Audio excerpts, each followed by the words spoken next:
महाशिवरात्रीनिमित्त जळगाव शहरातील कोल्हे हिल्स परिसरातील न्यू लक्ष्मीनगर येथे श्री महाकालेश्वर मंदिरात भाविकांची मोठी गर्दी दिसून आली।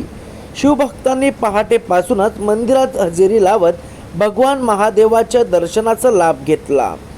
मंदिरात महाआरती, विशेष पूजन व शिवलिंगाचा अभिषेक पार पडला। सकाळपासूनच मंदिराच्या प्रांगणात भाविकांची एकच गर्दी उसळून दिसून आली। ओम नमः शिवायच्या जयघोषात परिसर भक्तिमय झाला होता। परिसर समितीच्या वतीने विशेष पूजा अर्चेचे आयोजन करण्यात आले होते।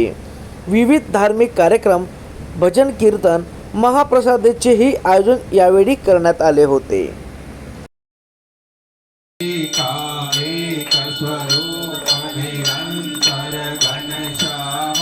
शिवलंकर घनश्यामा भव